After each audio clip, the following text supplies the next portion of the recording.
All right, well, let's immediately turn our attention to one of the key factors, the entire concern around foreign interference. Is that something which is a huge concern in the US elections? There have been concerns about the involvement of China, of Iran, of many more. Let's take a look at the story before we go across to our guests.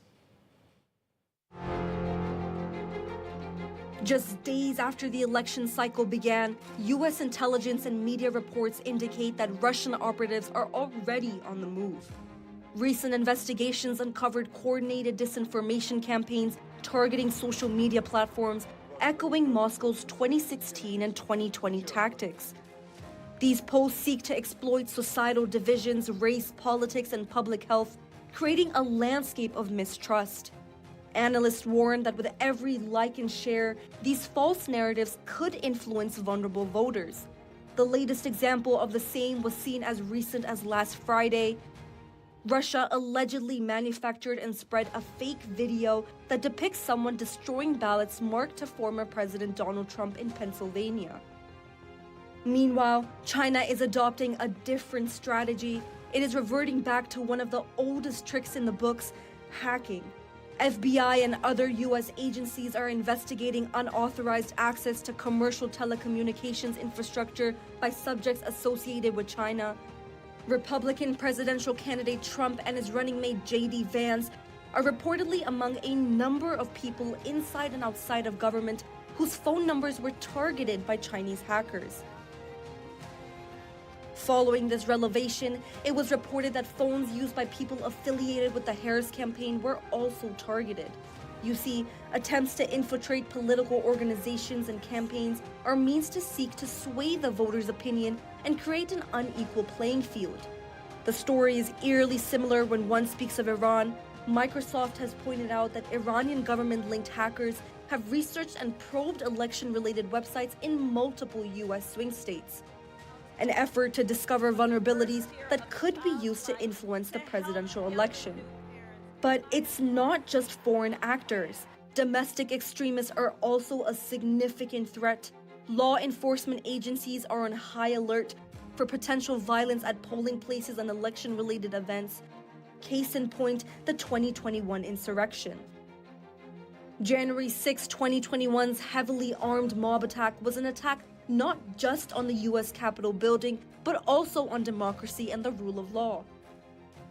Meanwhile, unsuspecting actors are also facing allegations of election interference.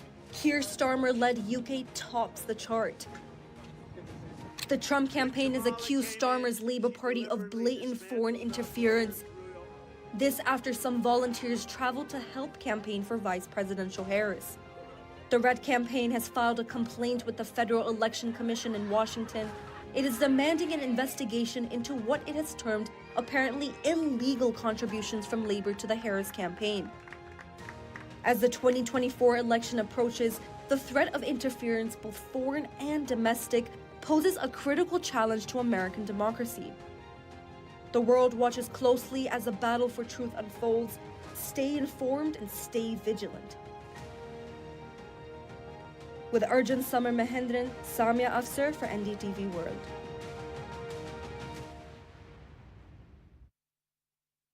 All right, we've got three fantastic guests who join us at this stage.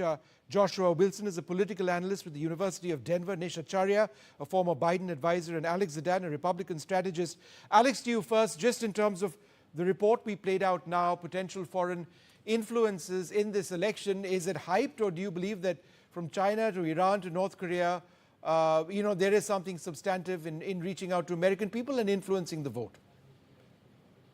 Vigilance is always important, Vishnu. The enemies of freedom and the enemies of America will always be on the march and working to try and undermine one of our most sacred democratic institutions, that's our elections. Like you showed in your report, China, Iran, and Russia are not sitting on their hands here. They're trying their best to manipulate the election. They will fail.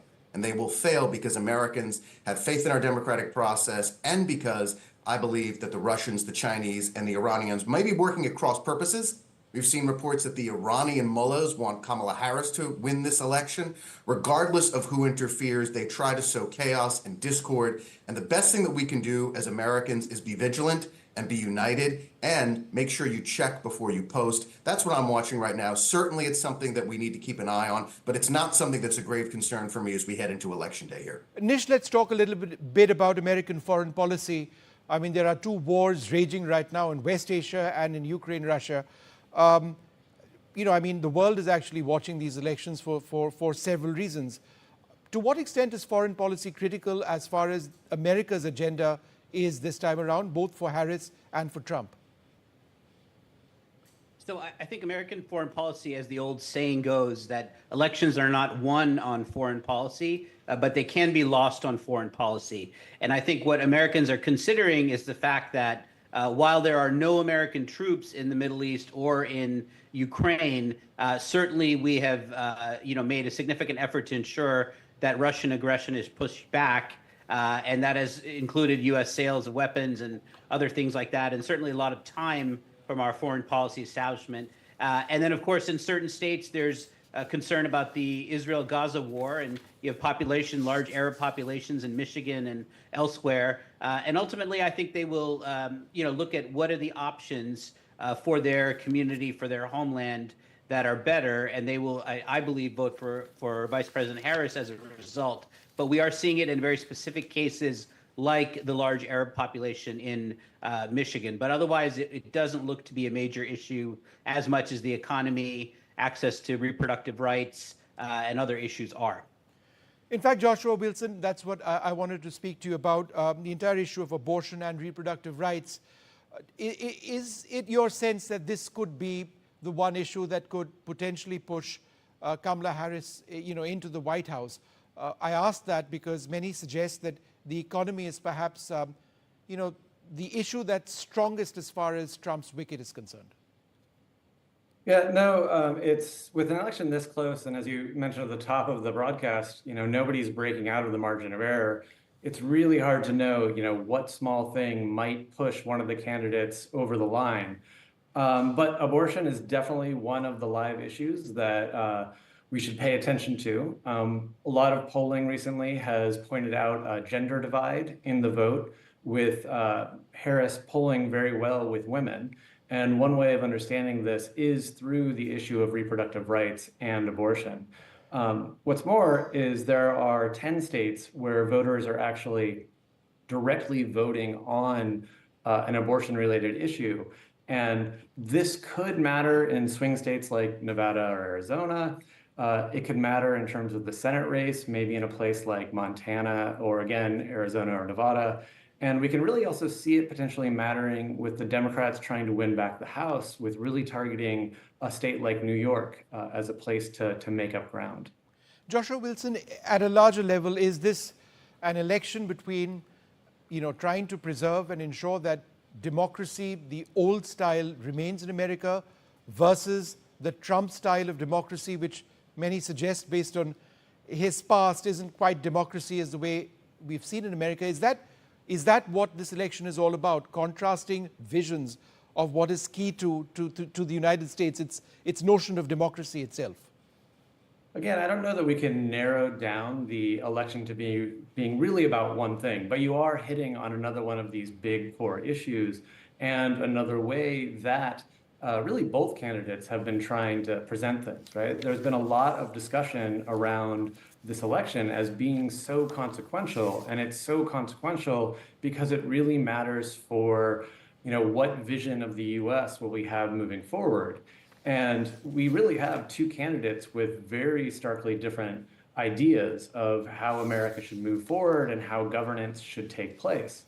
And especially if we look at what each candidate has been saying on the campaign trail, right? This has caused a lot of concern around Trump's escalating rhetoric around violence, with people in the past who have worked closely with Trump talking about how he really is an authoritarian, right? So his rhetoric combined with kind of substantiating support from those close to him really do raise the concerns about the future of democracy, or really the future of what the U.S. will look like after this election. Alex Zidane, just to build on the point of what Joshua Wilson was saying, I mean, I've got a couple of Trump's quotes. For example, illegal immigrants will walk into your kitchen, they'll cut your throat. Joe Biden became mentally impaired. Kamala was born that way. The blood-soaked streets of our once great cities are cesspools of violent crimes. You know, these are extreme statements, some of them. Do you really believe that they strike a chord with the US people, to actually push Trump across? They're visceral and evocative statements, Vishu, but I don't believe that they're necessarily extreme. I certainly believe that President Biden is cognitively impaired, and I certainly believe that there have been documented crimes committed by migrants in this country. I want to address what was just said about democracy. I think that there is a conflation here, a misdirection that goes on when we talk about this election. There is a difference in the United States of America between the government and the system. The government is the three branches set up in the Constitution, but the system is different. The system is the media. The system is the intelligence agencies. The system is the political parties. Those are the elements of what we have in this country that President Trump has gone after, and those are the elements that are fighting back against him. He is trying to restore that government that the founders outlined in the Constitution to the American people. The system is fighting him. Democrats have become the party of the system, and the American people are sick and tired of being told what to do by the system. That's why they're going to reject the system and the establishment today. Okay. Nisha Charya, the fact that there are so many criminal cases that Trump faces, the New York hush money case, the federal election interference case, the Georgia election interference case, classified documents case, does this potentially sort of weigh heavy on the minds of voters, who believe that, here's a person who might be president who faces all these cases, even though if he does come to the White House, he might have a chance of erasing many of these cases? So it looks as if, unfortunately, from my perspective, they do not weigh heavily on the voters. I think that's already, as we say, baked into the results. And so if you like Trump, you're with him regardless of those indictments. If you don't like Trump, this is another example of why not to like him. I think what Americans really are looking at is that this is the first presidential election after COVID. We've had a lot of legislation in between. We've gotten actually to a good place on the economy, but there's still a lot of turmoil as a result of the inflation, as a result of the war that Russia started with Ukraine and food prices. And these are all factors in the election. People are looking at their pocketbooks. They're looking at the reaction. They're looking at climate change. They're looking at the extreme weather. And so I think that is far more important to people. And ultimately, I think they're going to look at that and say that the system actually does work, and that President Biden did quite a bit to address these issues, and that President Harris will also do that as well. And I think ultimately that will be the deciding factor today. And that's what we're seeing in the exit polls early as well. It's really about stewardship, people realizing the economy is doing well in the United States, and keeping that stewardship and not veering off on a radical course around tariffs for products from India and elsewhere. Joshua Wilson, with almost all the polls indicating that it's absolutely neck and neck, do you personally believe any of the polls? Do you believe that they are so close right now that, they're well within the margin of error that, it's anyone's game at the end of the day? Yeah, so one thing, right, that we learned after 2016 is that a few political scientists are going to come out with definitive statements about who is going to win, right? And especially in a race like this where it is so close. The questions around polling, really, there are a few different ways of thinking about polling versus actual elections. One of them is, one of the distortions that we sometimes see in polling is the person being surveyed, whether or not they're willing to actually say what they're going to do to somebody doing the polling. Another big question, and really a much more important question here is, okay, when somebody contacts you to respond to a poll, that's a low cost engagement for you. Voting is a higher cost engagement. You have to actually go out and initiate action. And so one question we should really ask about polls and how accurate they'll be is, well, who are they polling? Are these likely voters? Are these people that are likely to go out and actually vote? Or are they from a larger pool? Another way to think about this is we also have to always differentiate between the popular vote and the electoral college, right? one thing that we've seen is Donald Trump, when he won in 2016, lost the popular vote, right? But he still won the presidency because of the Electoral College. And so we need to also think about that polling data in relation to those states that matter the most, that are undecided where it really is close, and how they stand to push the Electoral College vote. Alex, let's talk a little bit about an issue we've not really touched on, immigration, border security, immigration policies, how to handle the influx of migrants across the US-Mexico border. Again, this is an area where Trump has really hit out at Kamala Harris. Do you believe, again, that, this is perhaps the ace that Trump has up his sleeve, which might take him across and get him into the White House? Well, Vishnu, let's go back about a year and change when buses full of migrants began descending on cities like New York, near where I live in New Jersey, even just down the road from me in Trenton. That brought home the fact that our border is porous and undefended and insecure under Biden-Harris's administration. That made even Democrats, independents, sit up and pay attention and recognize that this problem of unfettered, undocumented illegal immigration is an issue that is affecting America in a greatly negative way. I think people woke up at that point, and that is President Trump's signature issue from all the way back in 2016, and that has brought multiple voters to his side. They recognized that America was safer and stronger under Donald Trump. They want him to finish his wall, to finish that border security project that he began that was abandoned by Joe Biden. And they want him to make sure that the folks coming in America, the legal immigrants that we have, are vetted. So that's an issue that has really indicated to voters that President Trump is the one to lead on this critical topic.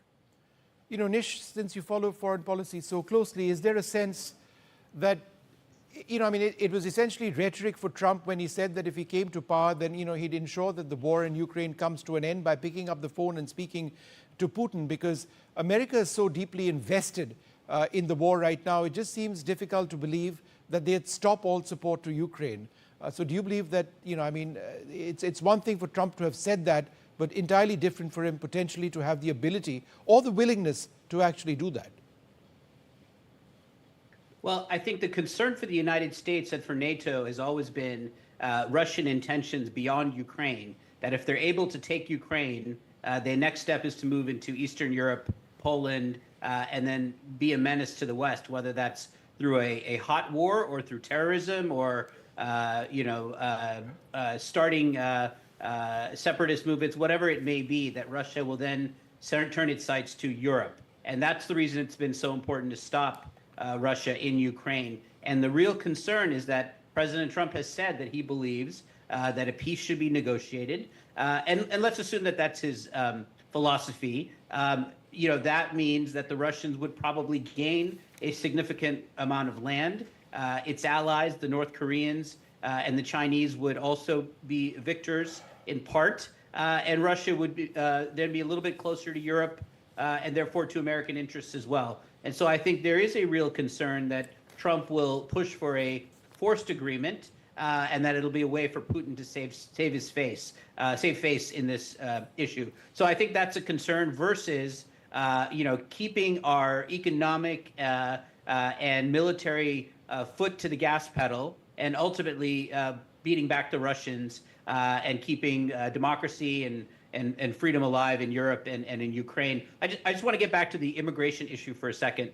So I understand it's a big issue for Americans, and there are real reasons why there are concerns. At the same time, we forget that President Trump was president for 4 years, and he didn't build a wall. They didn't build hardly anything. And that was at a time when he had control of the Congress as well. And secondly, there was that very, very terrible policy we remember where children were separated from their families. Yes. And overwhelmingly, Americans opposed that. So the idea that Trump is now, 4 years later, going to be able to actually do what he promised to do is unlikely. When he had full control of the government, he didn't do anything. So why would he do it now in a much more divided government?